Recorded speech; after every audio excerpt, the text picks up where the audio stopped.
business was given to me. I don't even know that I could get into law school with the grades I got. I mean, I think I had like a 2.5 or something. But if you want to be somewhere in 5 years that you're not today, it takes sacrifice. Like, there's no free rides. What are you going to sacrifice? You got $1 million dreams, but you got a minimum wage work ethic. And it's like, that's not going to take you very far.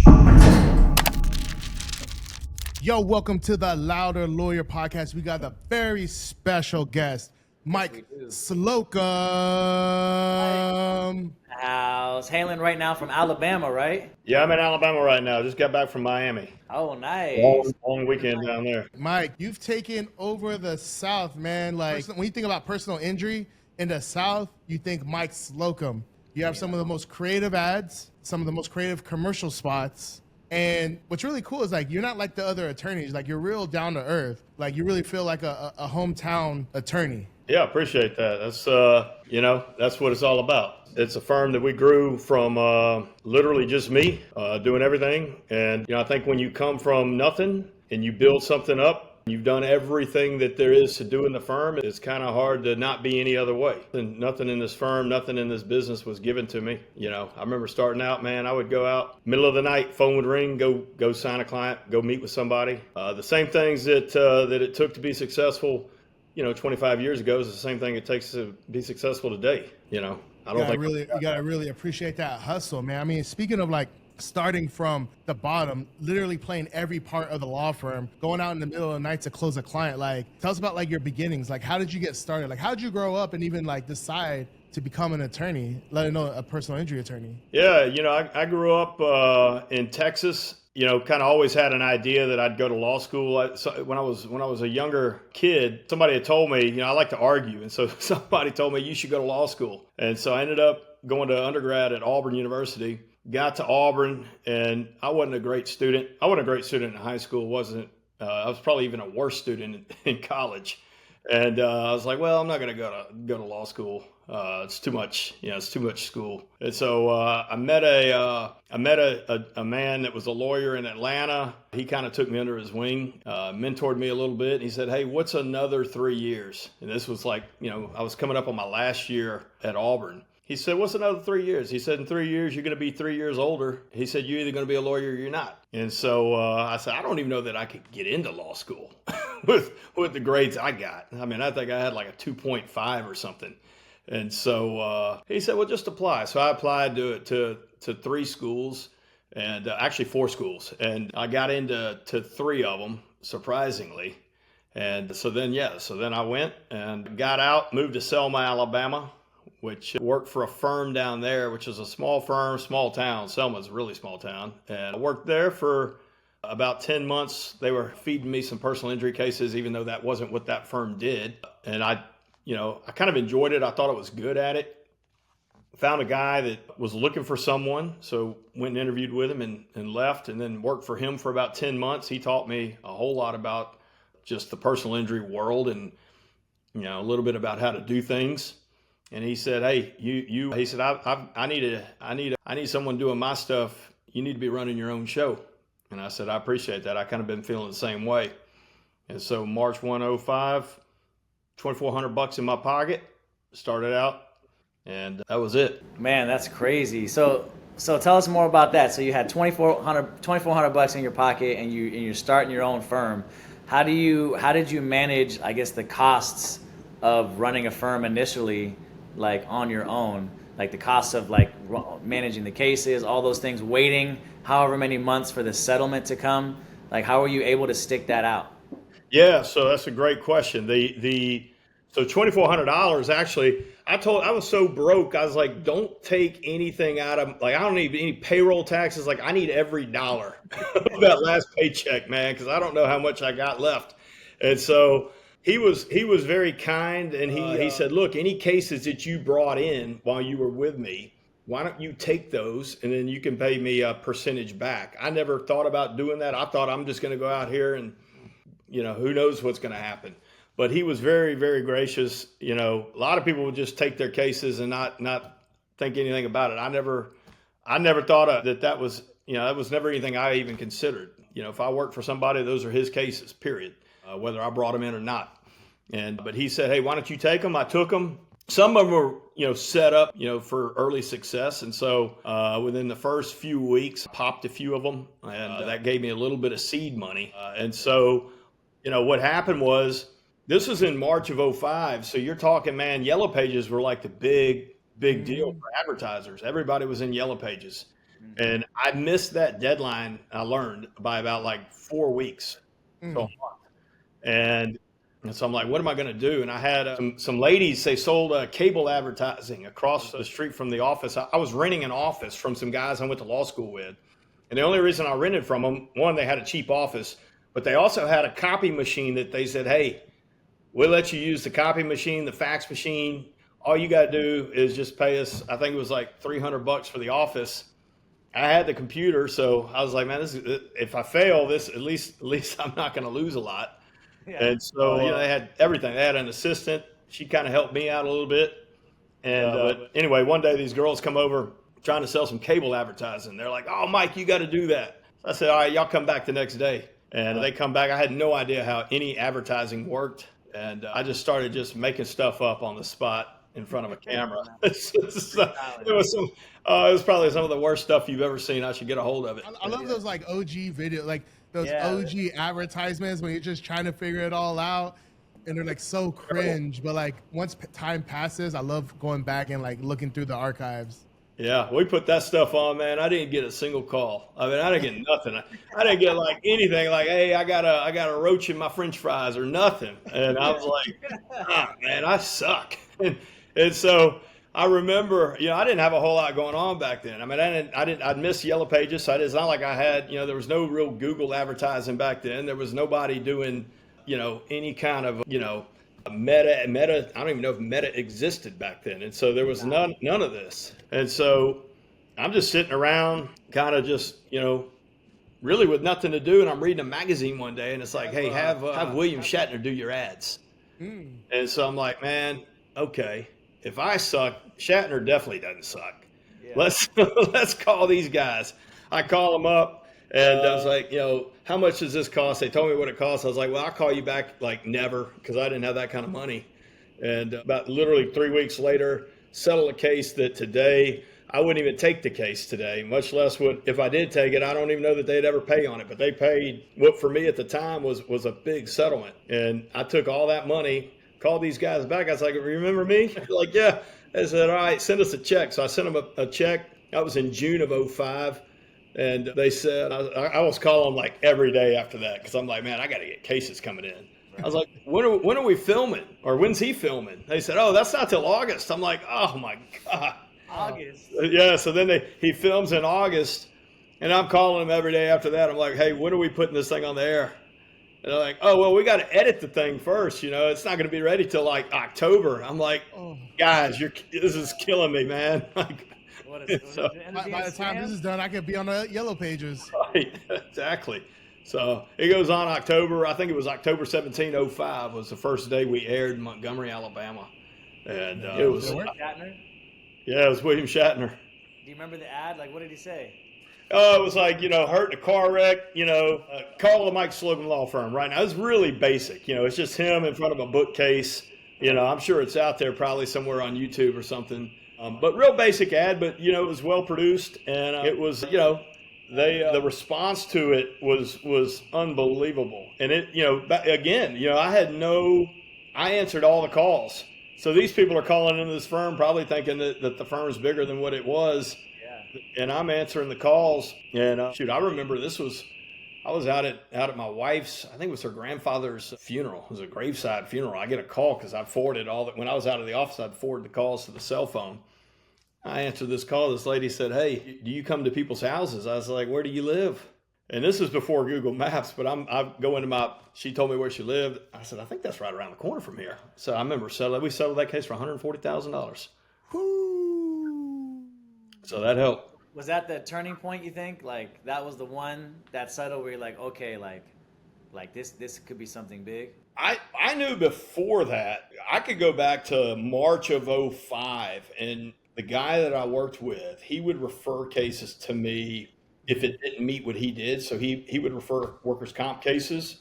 And because nobody in Alabama at the time. And very few lawyers would take comp cases because they only pay 15% on a fee, and it's a lot of work. I mean, it's really the same amount of work, as what a car wreck case would be, but you're making 15% versus, a third or 40 or whatever the attorney's charging. And so I got this case that he referred, and I'm like, man, this isn't a comp case. This is a third party case. Mm-hmm. And the backstory was this client had actually called a TV lawyer first, a guy that was advertising in Columbus, Georgia. And I'm like, man, if they're getting cases like this off of TV, that's where I need to be. I just didn't know how I was going to afford to make that happen. I didn't have any money. I mean, $2,400, that's all I had. So I want to give you a quick shout out because I've talked to a lot of people, a lot of attorneys, and they'll try some type of advertising and completely fail in the beginning. And their mind just switches to, oh, that stuff doesn't work. I've tried it. It doesn't work. And then they become totally resistant against ever doing it again. But not you. You tried it. You failed in the beginning. And then you not only did you continue to try it, you came up with money and got, and actually got William Shatner to and you had no idea if it's going to work or not. Well, also, so I'll tell you a conversation I had. I'll give a shout out, Rick Heidemann at Market Masters, if he ever watches this. He told me the very first conversation I ever had with him, I'm telling him about these ads that I made and how, I didn't get a single call. The ads sucked. And he said, look, it's either a marketing condition or a market condition. And I'm like, it has to be a marketing condition because, and so, I mean, it wasn't a market condition. People are calling. I knew it from this case that I had gotten. And the obvious case in point.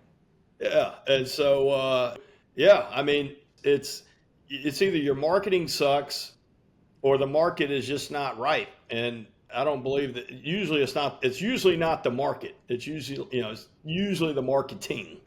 And, and most people probably don't, maybe they're not, I don't know, maybe they're not self-aware enough to appreciate that. Or maybe they don't want to appreciate the fact that maybe their marketing, maybe what they're doing isn't working. Well, it's like a hustler's ambition at the same time. It's like when you try something, like the Jeremiah's point, when you try something, it doesn't work. Like imagine being a salesman and then stop selling after the first person that said no to you. It's like exactly. It's that same hustle you had when you go out in the middle of the night and take cases and sign people up and blah blah blah. It's like it's a numbers game. It's a numbers game. You know the system works. You just got to work it. Yeah. So you settled your first big case. Now you have some money. Who was your first hire? So I use this example a lot. I'm a really difficult person to work with, or to work for, I think. Why do you say that? Well, I have a high standard, and I don't compromise my standard. And so maybe that's the wrong way to say it, but I've got a certain expectation of how we're going to do things and how I want things done. So the very first year, this had to have been 2007. I think I went 2 years without an assistant, and maybe 3. It might have been in 2008, and because I just didn't trust anybody to do things the way that they needed to be done. And so the very first year, I was like, man, I'm going to hire somebody. So I hired somebody, and literally through that year, we went through 5 people. Either I fired them or they quit before I could. And, it was like, I mean, I'll be up at, 10 o'clock at night going through all my cases that I've got, and I'm just shooting off messages. And so they come in the morning, it's like, oh my God, I've got 40 new messages from this guy.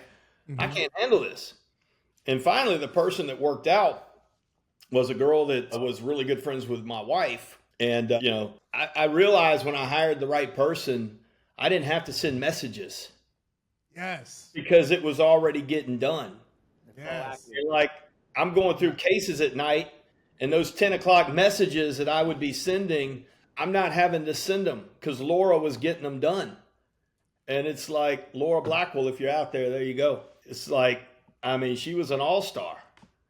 And so I realized then, I'm like, well, one, I realized I was like, I don't know how I ever did it without her. And then, but number 2, it's like, man, if you get someone that's good, yes. I mean, it's like you recognize that. So, and it's also a lesson too. It's like, hey, it wasn't necessarily me. It was maybe we didn't have the right person. Man, that is just so true, and even us in our business having to deal with that. And in the beginning, when we were first getting started, we're realizing, we're like, in order for us to scale, we actually need help. And it was the same thing. It's like we just didn't trust anyone to do the work up to our standard, and we have high standards. And we brought on one person, and it was just like, it literally felt like the only way they got anything done was if like we hovered over them and gave them exact directions. Now do this, now do that, now do this, now do that. And eventually I looked at Brandon, I was like, I don't think it's supposed to be like this, but because we were like ignorant, like to how it was supposed to be. It was our first hire, really. Yeah. We knew it wasn't because we felt it. I was like, I feel like I'm still doing all the work. Yeah. Hey, John Morgan wrote a book about it. Yeah. It's called "You Can't Teach Hungry," and you can't teach hungry. Another one he uses is you can't send a duck to Eagle School. Yeah, exactly. I mean, But I like to think of it like as, like fire fast, you know what I mean? oh man, yeah. And the analogy I like to think is like, imagine like your wife, right? Are you married? I'm married. Yeah, Was she the first? 20 years next year. How many years? 20 years in next May. Yeah. Was she your first? Was she your first girlfriend? No, if I got to Selma, I was engaged to another girl. That's how I got to Selma, Alabama, and we ended up not getting married.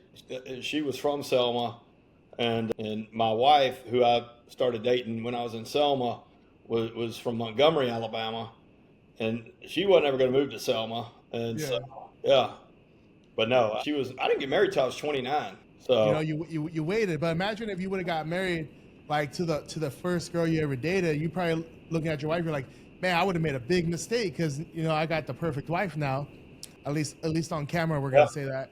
And it felt like hiring the right people. It feels the same way. It's like, you don't want to be stuck with a non-performer. You gotta go through a bunch of people to find the right A player, the right all-star. Yeah, I agree with you. I mean, if you look at at hiring, at least for us, I think we've gotten better at it. We're certainly not. We don't have it perfected, but we've slowed quite a bit in terms of our screening process, and we've employed some more. We do personality tests now that we didn't used to do.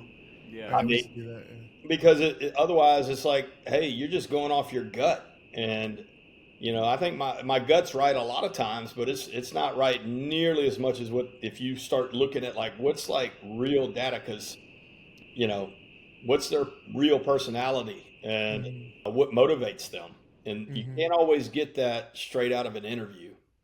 And you certainly can't get that from a reference, because a reference, if they're giving you a reference, biased. That person's going to be, for the most part, there's a reason they're the reference.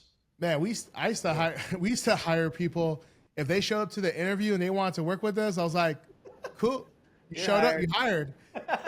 We were so desperate for help in the beginning. I was like, sounds like he knows what he's talking about. All right, we'll at least give you a shot. We'll at least give you a shot for a minute. Right. Well, so the first person you hired was your assistant. Yep. And then what was your next hire? Like, what would you say your next three hires were? Like, what was like the first, you want to hire the assistant, then you want to hire this person, and that person? Yeah, my next hire was my cousin, a guy named David Bentz. He's a lawyer, and he was graduating from law school. The family would do a Christmas get-together out at a farm that one of my uncle owned, his grandfather. And we were out there, and he's like, I guess I'd seen him before because he was like about to graduate. He's like, hey, were you serious about a job? I was like, yeah, man. Like, come on. Had no idea what I would have him do, because I mean, at the time I was handling all the cases.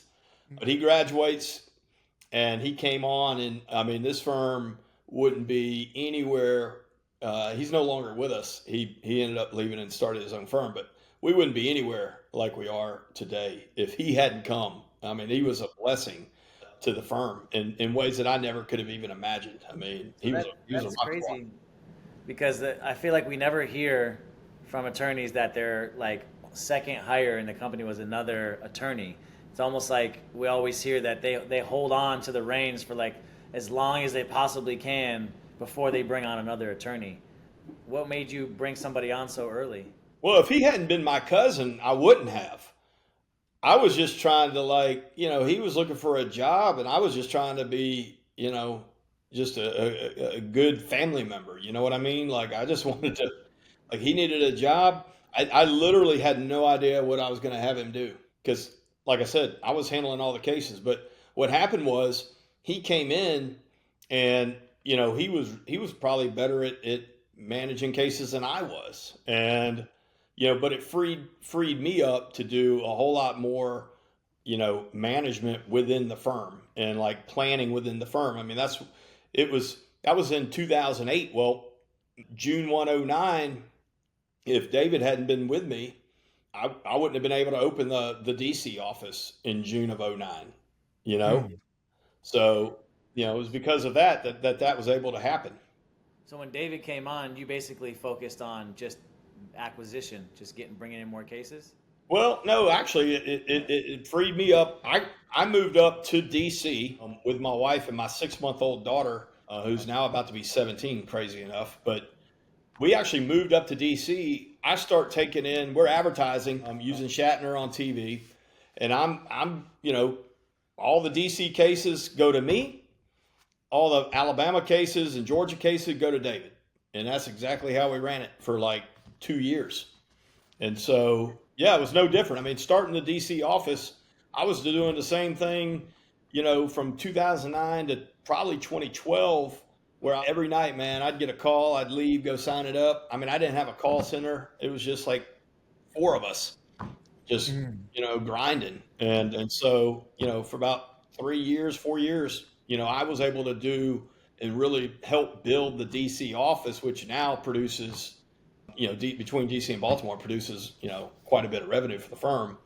But I couldn't have done any of that if David had not been with me, going back to 2008. So, yeah. What do you feel like it was like? What did you do differently, or like because we talked to obviously we talked to a lot of personal injury firms, and just some people just for whatever reason like they're great attorneys. I mean they're amazing attorneys, but they can't figure out how to scale. They can never figure out how to get more than like 5 to 10 cases a month. Like some of them like kind of cap out around 20 cases a month, but they can never really scale to the level that you've been able to scale to. Like what do you feel like is your like X factor in that sense? I don't know. I never thought about it like that. I mean, I think a lot of it is just where do you place your focus? Like, what's your focus? And my focus generally is way out here, and not what's right in front of me. It's, man, where are we trying to get to? So if you're not trying to get to, like we're not at 1,000 cases a month yet, but that's where I'd love to be at 1,000 cases a month. Well, I can't get to 1,000 cases a month if I'm worried about, you know, 700 cases a month. Mm-hmm. If I'm just sitting there looking at the 700, it's like, man, I'm thinking about how are we going from 700, 800 to 1,000? And Mm-hmm. then once we get there, how do you go from 1,000 to 1,500? Like, what's the next? So I don't know. I don't know that, I don't know that there's like some magic formula to doing that. Okay, so Yeah. but what about it? What about back when you decided to open up the DC office? Like, where was your head at then? Like, you're only a Yeah. few years into this. Like, where were you? Well, yeah. So the idea was when I opened DC, we had been advertising. So the way that the Shatner model worked with the marketing company I was with, you licensed him by the television market. And so I was like, you know, Birmingham, Montgomery, Columbus. I can't remember if we were in Mobile at the time we went to DC or not. But I'm sitting there looking at just numbers, and I'm like, man, we can cast a wider net, in just a single market if we're in a place like DC or Chicago or Atlanta. And so Atlanta was already taken. There was already a guy that was using the program there, but there wasn't anybody in DC. And Mm-hmm. so, for me, it was just like, hey, where can we get more cases? And so DC was for us, or for me, it was like the logical move. I'd lived in DC before law school. I worked up there for about 9 months. And so I was familiar with the city. It's a lot of people in a small circumference. And so, good demographics for what we do. And, I was like, hey, if I fail, I'm only 28 years old. So, well, no, I guess I was 31 at the time. Sorry. I was 28 when I started the firm. But yeah, I was 31. If I fail, big deal. Yeah. We still got Alabama. Like, I'm going to be okay. But I was treating all these markets as basically like franchises. And I owned all the franchises, And I read a book one time that is like, hey, you can own like one McDonald's and make a little bit of money, but you can own 100 McDonald's, you make a whole lot of money. And I'm like, well, I want to own a bunch of McDonald's. And so Absolutely. that's the way I looked at it.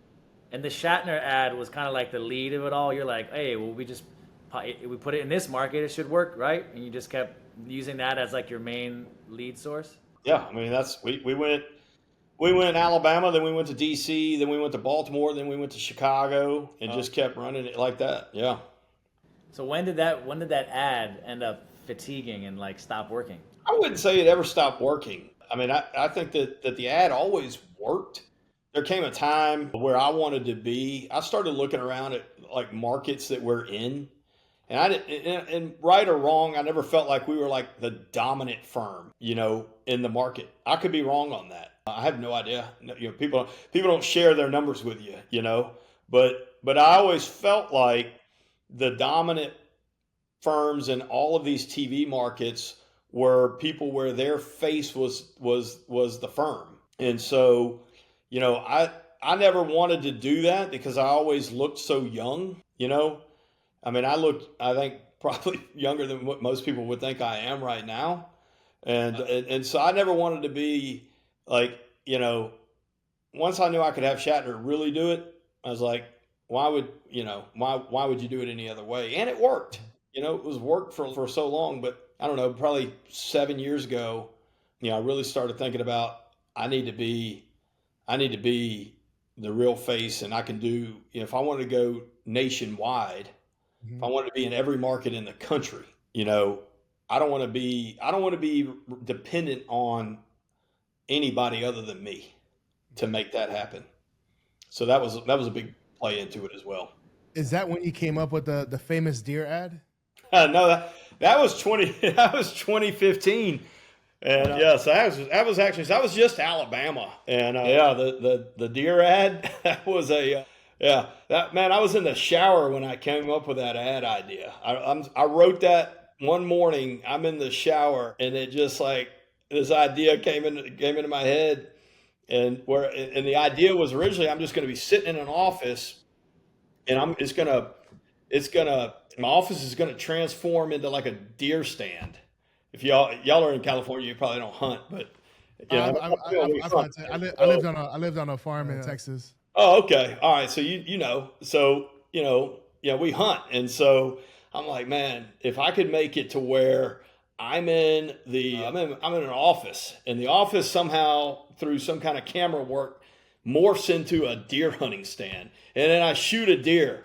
And so we go to these guys, man, Fugo Studios in Atlanta. I had the script and the general idea of what I wanted it to look like. I bring my 30-06 over there, and my Winchester Model 70 30-06. So I bring that over there, and everything was green screen, and we shoot the spot. Get back like 3 weeks later, I get this thing through email. This spot, I had no idea what to expect. It was I didn't tell him I didn't tell him anything about what to do. And I mean, you've seen the spot, so it's great. And so I open this thing, I play it, and I'm like, oh man, I can't put this on. I'm not going to put this on TV. And so, and then I watched it again, and I'm like, all right, people are either going to love it or they're going to hate it. And if they love it, they'll remember it forever, because you can't forget it. And so we put it on, and I'll tell you, I never believed in the power of marketing more than I ever did when I put that spot on. I can tell you that. I mean, our phones blew up. I mean, it was unbelievable what that spot did. I mean, I'm talking like tripled our intakes overnight. And that was 2015, and people, they'll come up to me even now. They'll say, they don't know me. I don't know them. They're like, I'm hunting for the big bucks. Like, and it's like, dude, that was 10 years. So if you want to talk about the power of recall, Right. you know, or they'll be like, that's Mike Slocumb. He's not settling for no small dough. It's like, I mean, to this day, they come up and say that. Man, that's such a great commercial. And I wanted to ask you if we could borrow some inspiration from that and use it with one of our ads. Yeah, you want to redo it? Yeah, let's do Yeah, man, it. we need to make we'll do it on the 11. Well, we're past 10 years, so we'll do the 11-year anniversary of that ad. Yeah, man. Recall with it. Yeah, We got run that. We got run that as a social. yeah. Hey, the recall on that ad it's unbelievable. I mean, it really is. I still don't understand it, but people love it. We had a guy. I mean, this guy. The power of that ad. I won't say his name, but he was a client. He died. He was on his. He was literally on his deathbed. Mhm. He tells his daughter, he's like, get the guy that was deer hunting on TV. Hire him for my case. I don't know. I'm not saying those were his last words, but I know that he was like, and look, hey, we kicked some butt on his case. I'll tell you that. Cause like, man, if that guy is like thinking about me in his situation, like I Yeah. can't let this guy down. Much of You his can't. daughter down for sure. Right? That's crazy. So Yeah. Was that So when what's you up- first? Was that when did you first start being in the actual ads? Was that one of the first ones? No, I think we have to go back to 2012. I cut a couple. Yeah, I think 2012, but 2015 was when, that's when I cut that ad. And then it was like, man, trying to like chase a one-hit wonder after that. It was like, I mean, how do you follow that up, Man, it's hard when you find a banger like that. Yeah. It's man, you're always chasing that banger, and you know what's crazy is like I almost think it becomes hard to replace it because what you end up doing is trying too hard, like you're trying too hard to replicate it, and that ad came from like you were taking a shower. It was a random act of brilliance. You got it done. You didn't even, and like, I feel like something is good when you're scared to put it out there. You're like the one ad with the girl falling on me. I was like, I don't want to put that out there, bro. Like, Right. you know what I mean? But everyone loves that ad. Well, I'd tell you this too. Like you going back to what you talked about earlier.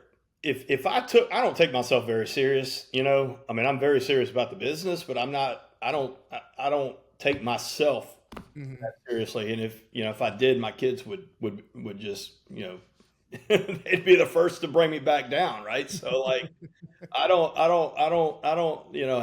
think I have some big, huge ego and all this. And if I took myself too serious, I don't think I ever would put that ad on, because it's like, man, what are people going to, I've never cared about what anybody thought, which I think is probably evidenced by the fact that we put an ad with me on TV blowing the head off a deer. But, but to that point, it's like, you can't take yourself too serious or you'll never do, what it really, you're not free to do Right. what you got to do, Yeah.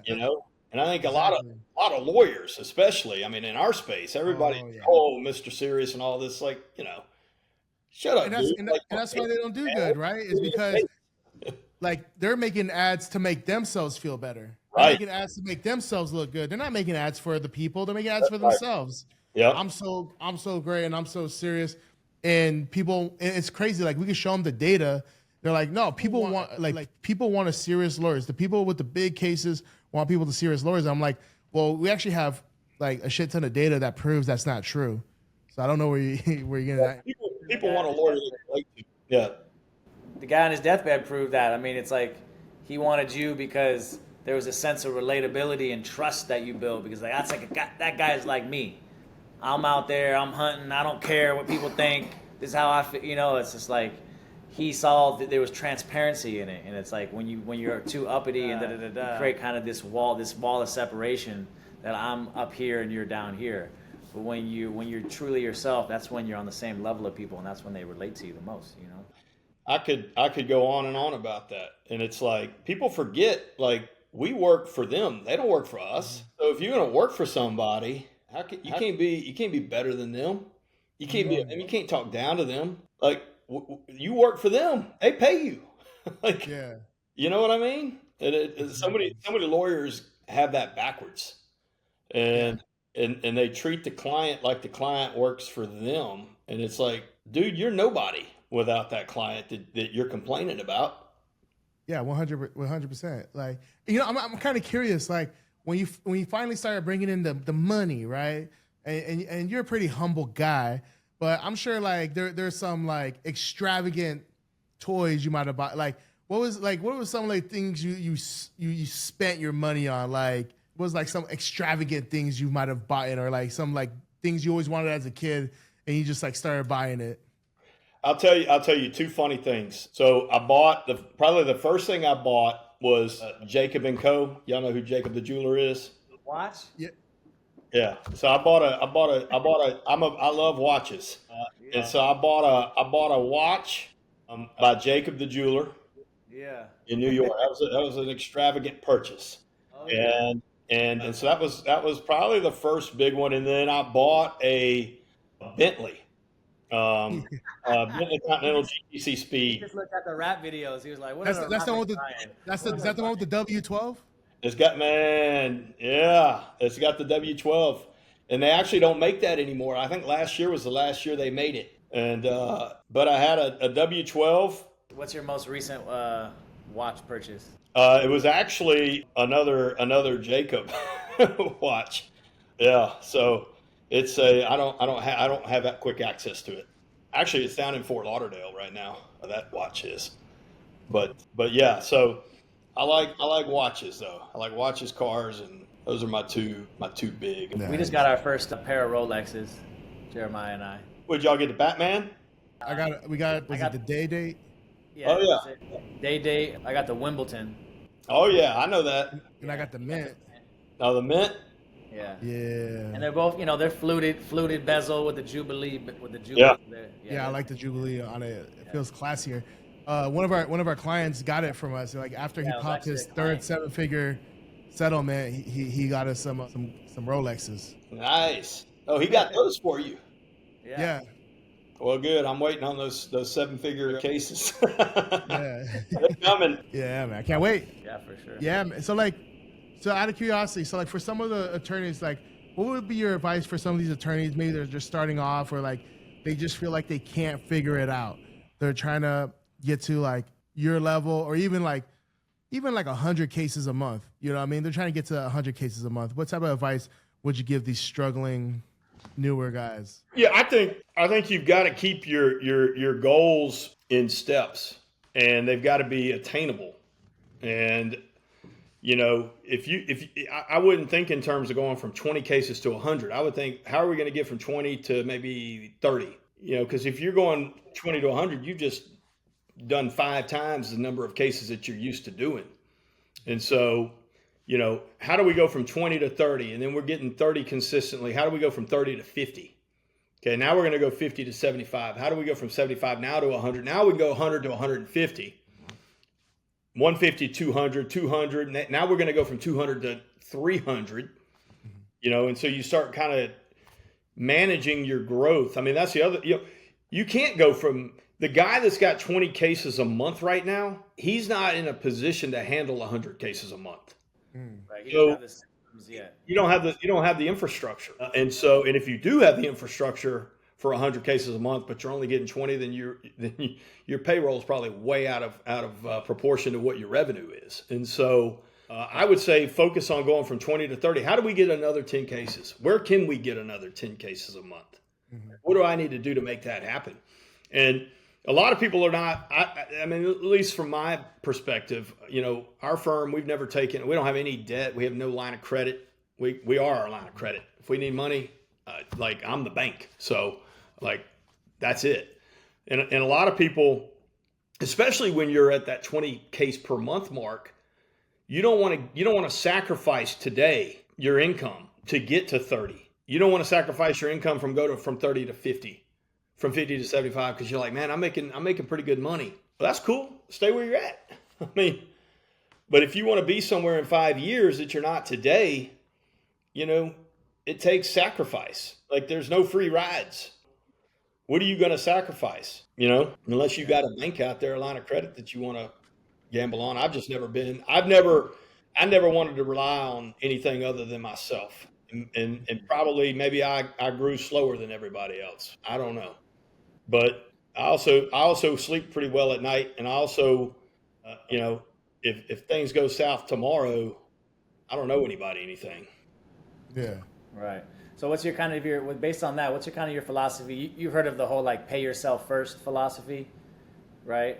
And so it's like the balance between like how much you're reinvesting in the company and how much you're actually pocketing and taking home. Like, were you ever in a situation where you like took home way less money or no money in order to grow? Oh, in COVID 2020, I didn't make anything. I made nothing. But I also put everything I had coming into the firm. Like I saw COVID as a real opportunity, and and COVID in some ways was a really good thing for our firm because, man, the number of cases coming in from the TV was like nuts. I mean, it was a scary time. I mean, you go back to March 2020 when everything shut down and people weren't on the roads. And if you're a TV guy like me and you're relying on those cases to come in and all of a sudden there's no traffic, especially in DC. Think about DC didn't open for like 3 years. It's still not fully back. And so, DC is like all these federal workers are at home. They're not on the roads. I would say for the first time ever in my life, I wish it had happened earlier in some ways because it forced me to get creative about how we were going to grow the firm. And it wasn't going to be through TV. It had to be another way. And of course, I've come to find out the other way was what a lot of other lawyers have been doing for years, before I ever did it. But like Google advertising and things like that, I had never really engaged in Google advertising up until COVID. I didn't realize how prevalent it was. And I didn't know that there were people out there, that were doing what you guys do. Like because I always relied on the TV was it, and my brand was it, and my, website was it. And everything that I had been doing up to that point was just really limited. I mean, in hindsight, about how do we grow? How do we acquire more cases? And COVID changed all that for us. It was scary, but it also forced us to think differently about like case acquisition. Yeah. How would you like, so you don't believe in like the pay yourself, like, cause those like the two, like you hear the two arguments. You have pay yourself first. And the thought is the business can always go down. And then if you ever lose your business, you'll regret not paying yourself. Right. And then you have the other model. I'm more towards the other model of like, pay yourself last, you know what I mean? And and use all that money to grow the business for what it can be as like an investment. But you had a family, you know what I mean? You had a wife, you had kids that you had to take care of. Like what made you feel secure in being able to provide for your family while also taking the loss of revenue or income?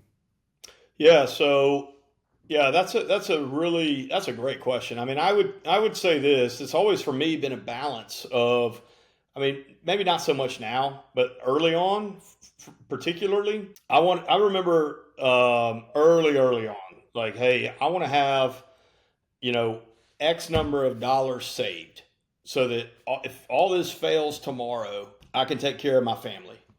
And that was it. And so I did focus early on a lot about that, about, I want to save enough money to where, if I fail, at least we don't all fail. And then, I would say, a few years ago, we passed, I mean, going back 2016, 17, somewhere around there, like, it's like I probably got to a point where it wasn't really as much of a concern. And I think in a lot of ways that it was handicapping the firm because I was worried about like, hey, you can't be worried about growing when you're worried about failing.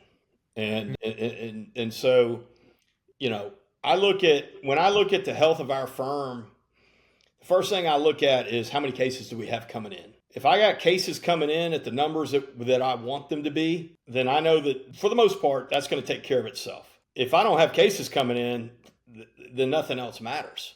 I got to have cases. So, you know, cases to me is ultimately that's an account receivable that we hadn't realized yet. So when I think about I'm not worried about failure, right? I mean, I think everybody has a healthy sense of failure, but I look at now, what's our cases? What's our case acquisition cost? How many do we have coming in? And that's it. Everything else is manageable. Yeah. It kind of reminds me of this video I saw on Instagram with Grant Cardone, right? He said the worst person to ever take advice from is a millionaire, like a single digit millionaire. Right. And he said because once they hit $1 million, they're so scared of losing it that they go into scarcity, they go into conservation mode. And they lose that ambition of that growth mindset of what got them to the $1 million. But now that they achieved it, they're so scared of losing it that they do everything they can just not to lose it. He's like, that's why it's the worst person you want to take advice from is a millionaire. You want to take advice from people who are deca millionaires because they were able to push past that and stay in growth mode. Because you can't just get to $1 million and conserve. You have to get to the $1 million and be like, all right, now how am I going to get to $10 million? How am I going to get to $100 million? How am I going to get to $500 million?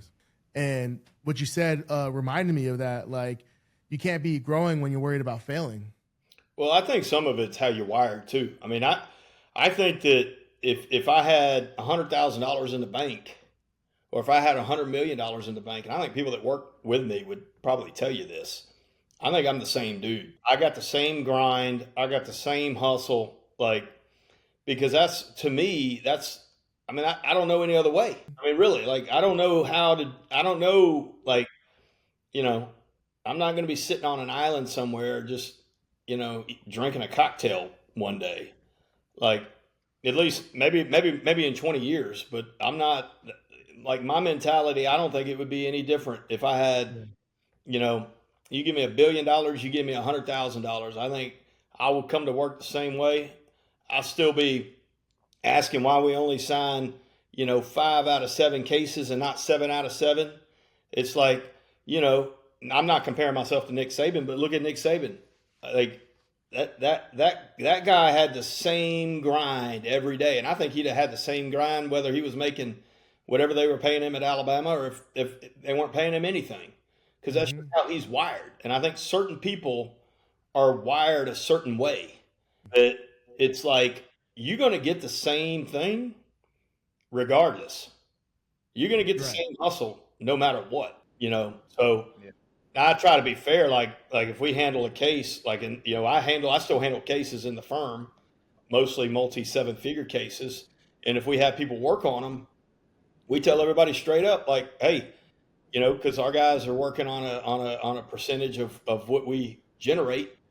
And, but if I'm the one that's doing everything, call it what it is. Hey, for real. And, I totally get it. But on the other hand, it's man, if y'all think y'all did more than me, tell me, because I want to be fair about it. If y'all think y'all put in more work than I did, and I hope you do, but I just think, I know for me, I would have the same grind.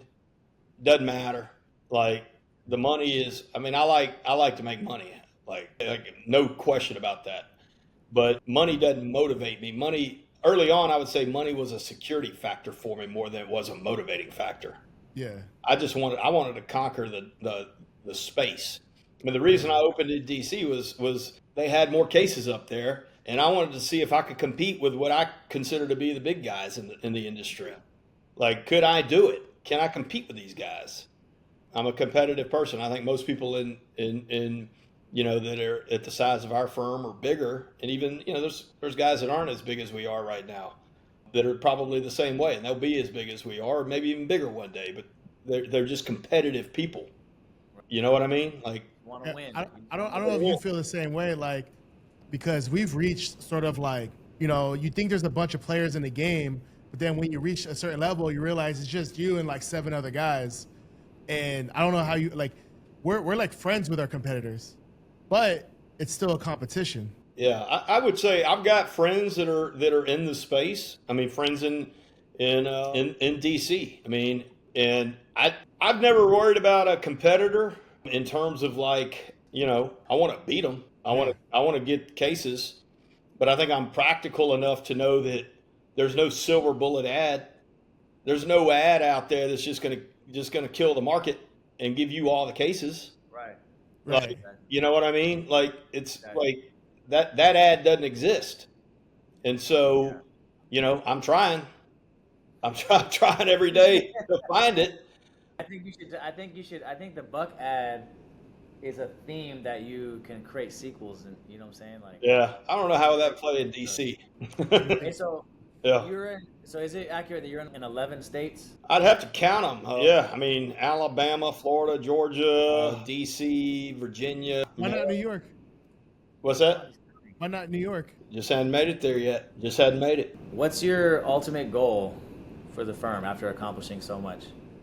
Ultimate goal is to be in every market in the country. I mean, it's no more complicated than that. I want to be in all 50 states, and in each state, I want to be in every major metropolitan area. All right. That's the goal. Let's go. We'll help you get there. Yeah, I mean, that's the goal. And there's one other firm out there that I know of that's done it. Morgan and Morgan. And they had a 20-year head start. Yeah, yeah, and they spend $400 million a year on marketing. Yeah, and look, what John's done is unbelievable. I mean, it's unbelievable. I mean, that's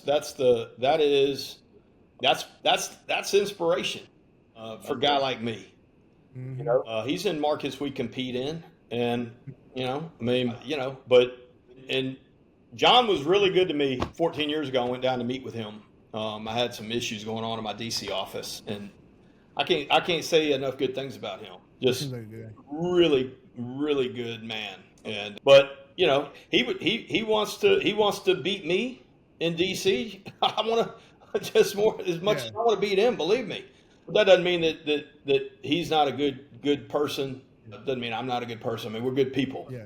But he set the template.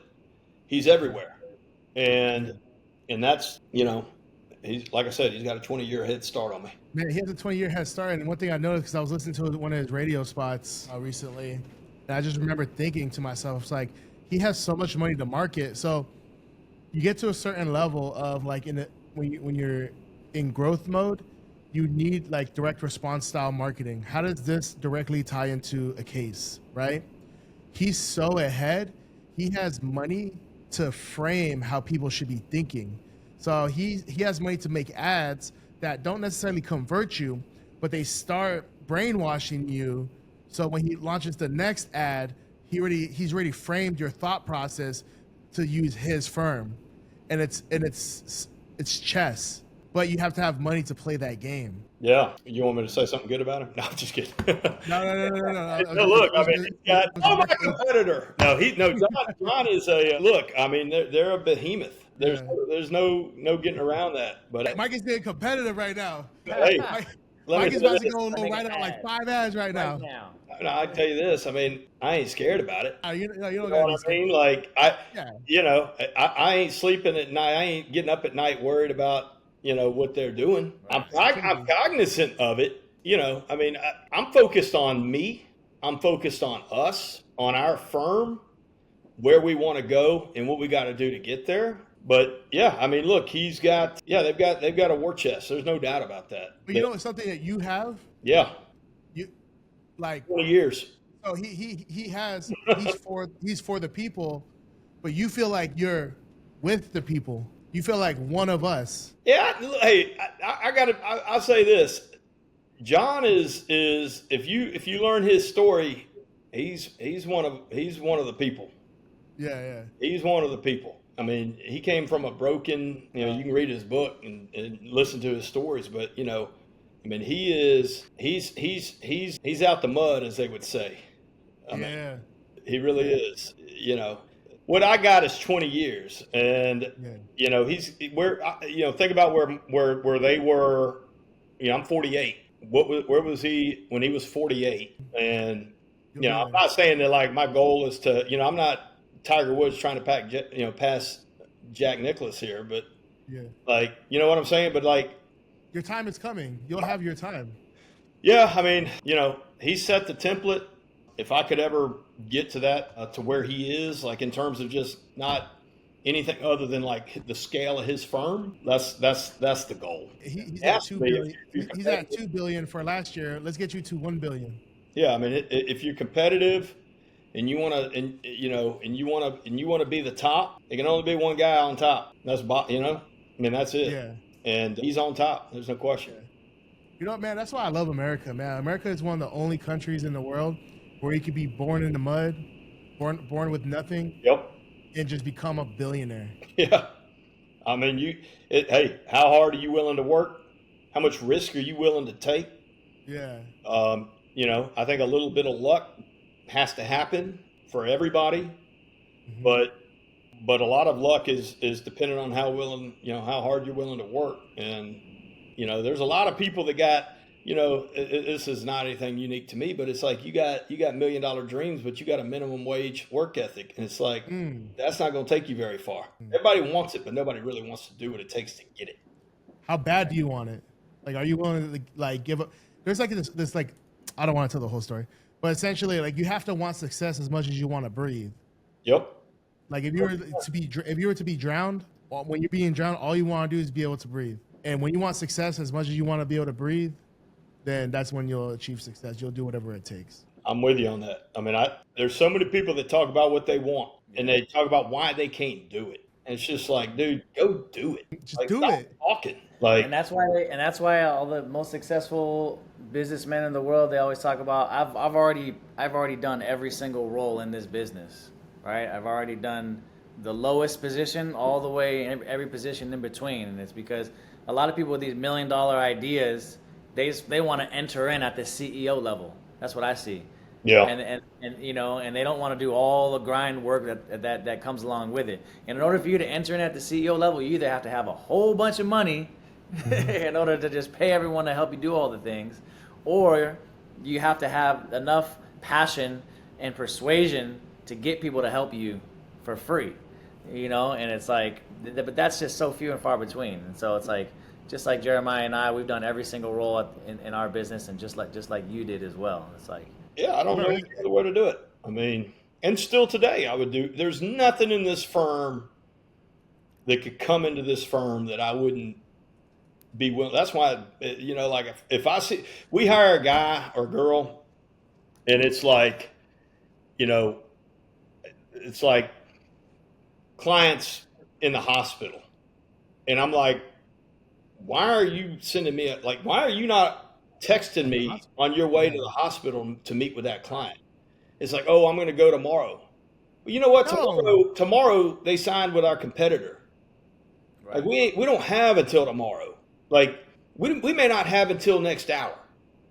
So, it's like, there was a time, I remember one time when that happened, I was like, I'm heading out there just to drive home the point of like, it doesn't matter. Right. Like, this is what has to be done. I don't care who does it. This is what you have to do if you want to have success. It has to be done. You do it or I do it. It doesn't matter, but it's going to get done. Exactly. Right, and that proves too to your company, to your teammates, that you're not above any task. Obviously it's not something that you need to be doing now, but it also proves that you're not above it.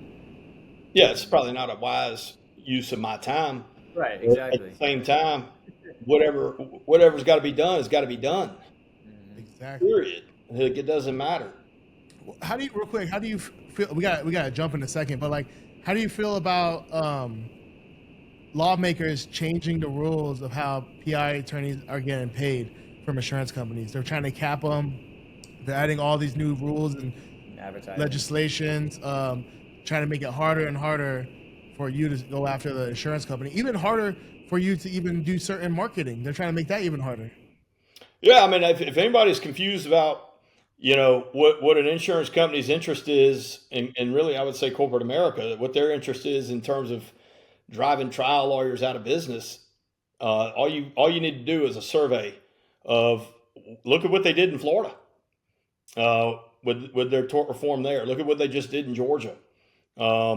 Look at what they've tried to do in D.C. I mean, there's no question that trial lawyers are under attack from insurance companies, from corporate America. Anything they can do to make it harder is what they're going to do.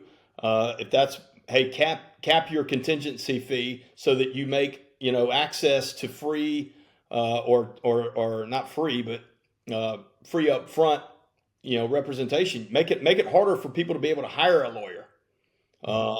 Is ultimately what the goal is, right? If I can make it to so that the person that's quadriplegic can't hire a lawyer, I've just reduced my damages that I've got to pay out potentially, and that's what they're trying to do. They want to make it difficult for the public to get affordable legal representation, because most people that we represent don't have the means to go out and hire somebody and pay them $900 an hour or whatever the going rate is.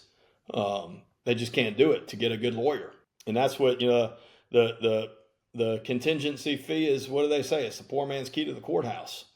Mm-hmm. And they want to make it more difficult for the public to have access to affordable legal representation. That's ultimately what it's all about. And if they can do that, then they've increased their profits. They've reduced what they've got to pay out. And, ultimately, that's they're in the business of making a profit.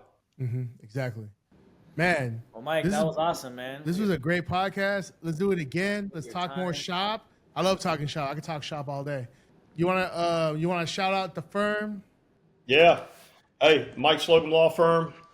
We're growing. If we're not in your market, we're coming.